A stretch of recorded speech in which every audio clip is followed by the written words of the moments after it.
galera da Zofia, estamos aqui hoje para mais uma aula de biologia e hoje a gente vai ver a aula de evolução parte 2. Então, se você não assistiu ainda a primeira aula sobre Lamarck, volta lá e assiste e depois vem aqui para a continuação, ok? Então agora a gente vai falar sobre o darwinismo. O Darwin foi um cara que propôs uma teoria muito interessante para explicar a capacidade de adaptação dos seres vivos. É importante que vocês se lembrem o seguinte: ele não foi a primeira pessoa que observou que os organismos se adaptam. O Lamarck já tinha feito isso, só que o Lamarck tinha uma explicação um tanto equivocada. Mas os estudos do Lamarck foram muito importantes, inclusive o próprio Darwin estudou as pesquisas de Lamarck e foi a partir dos estudos do Lamarck que ele começou a se interessar e a prestar mais atenção nessa capacidade de adaptação das espécies, ok? Beleza. E como é que o Darwin, então, propôs a teoria evolucionista? O Darwin ele fez vários estudos e uma das principais etapas dessas pesquisas, desses estudos que o Darwin fez, foi a viagem a bordo do navio Beagle. Ao longo dessa viagem, que durou vários anos, o Darwin coletou uma série de dados e quando ele voltou para a Inglaterra, ele começou a analisar esses dados e a tirar algumas conclusões a partir das observações que ele tinha feito. Cara, a primeira observação que o Darwin fez, então, foi que apesar de na população a gente ter um grande número de nascimentos, as populações elas tendem a se manter mais ou menos com o mesmo tamanho. Então, olha só, nascem muitos indivíduos, mas muitos indivíduos também morrem. Por quê? As populações elas se mantêm com tamanhos mais ou menos constantes, mais ou menos estáveis. Existe, então, gente, uma luta pela sobrevivência, certo? Segunda observação importante que o Darwin fez: existem diferenças morfológicas entre os organismos de uma mesma população. Pega, por exemplo, a população humana. A gente tem organismos com diferentes alturas, diferentes tamanhos, né? Ou então cor do olho. Existem pessoas com cor de olho diferentes. Da mesma forma que a gente tem essas variações de características morfológicas na população humana, isso também acontece para todas as outras populações de animais.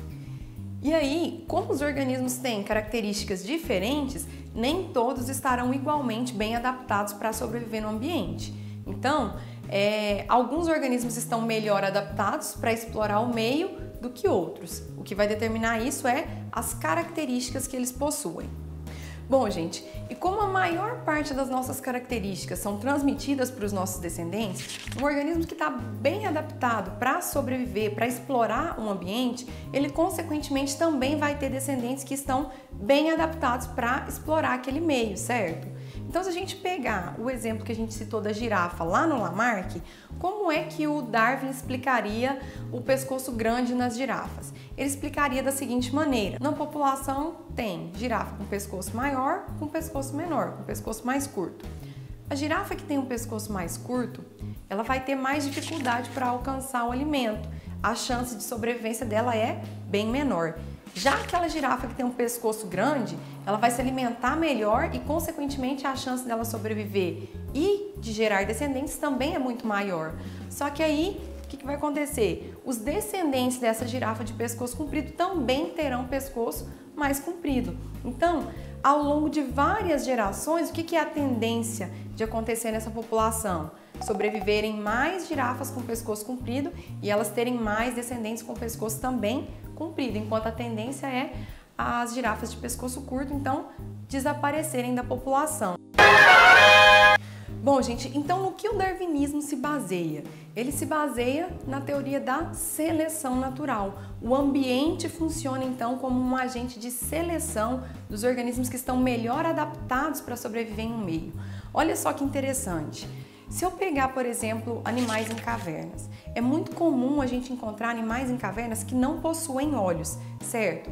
Por que isso acontece? Gente, nasce, por exemplo, peixe sem olho em tudo quanto é lugar do mundo, certo? Então nasce peixe sem olho em vários locais.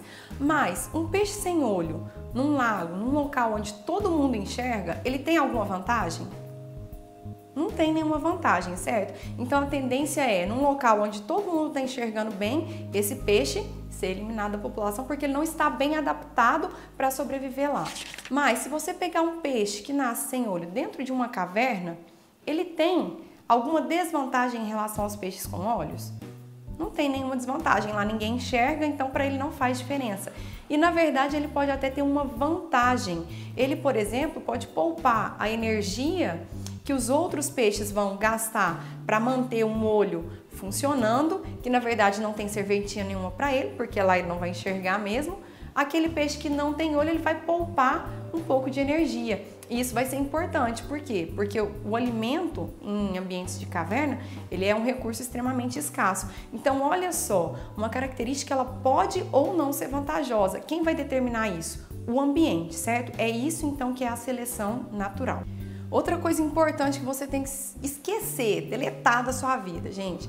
Pensa o seguinte, aquela imagem que quando você fala evolução, que vem na sua cabeça, sabe? Aquela imagem do macaco, aí vai evoluindo, aí vira o homem lá no final. Então, deleta isso da sua vida, apaga isso da sua mente. Por quê? Isso não tem nada a ver com evolução, não tem nada a ver com darwinismo, certo? O Darwin, ele defende o que a gente chama de ancestralidade em comum. Então, na verdade, a evolução, ela tem muito mais a ver com a imagem de uma árvore, por exemplo, em que a gente tem um ancestral e desse ancestral vão surgindo várias ramificações até a gente chegar em todas as espécies que existem atualmente. Então, a evolução ela não é um processo que ocorre de forma linear, certo? E outra coisa importante, não existe intencionalidade na evolução. O organismo, ele não tem intenção de evoluir, de se adaptar. Isso é algo que ocorre de forma natural, pela seleção do ambiente. Uma outra coisa que você não pode se esquecer, gente, o Darwin ele não falou sobre genes, cromossomos, certo?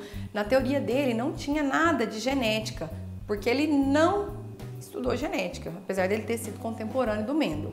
Então, se tiver uma alternativa lá na sua prova falando que o Darwin falou que o ambiente seleciona os genes, tá errado. O Darwin não falou isso. A gente só foi incorporar a genética à evolução tempos depois, que foi quando surgiu uma teoria chamada de neodarwinismo, que veio casar a genética com o evolucionismo. E ele conseguiu então explicar algo que o Darwin não tinha conseguido explicar nas suas conclusões, que foi de onde surgem as características diferentes. O Darwin falou que numa mesma população organismos tinham características diferentes. Mas por quê? De onde surgiam essas características? Isso o Darwin não conseguiu explicar. A genética explica pra gente que essas novas características em uma população, elas surgem por mutação.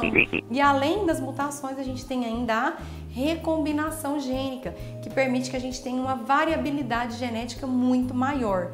Então, se tiver alguma alternativa lá na prova, misturando genética com evolucionismo, isso aí está falando de neodarwinismo, ou também conhecida como teoria sintética da evolução. Beleza? Bom, galera, espero que vocês tenham gostado da aula de hoje. Não se esqueçam de curtir o vídeo e compartilhar, certo? E se inscrevam no canal para vocês receberem notificações das próximas aulas. Espero vocês na próxima aula.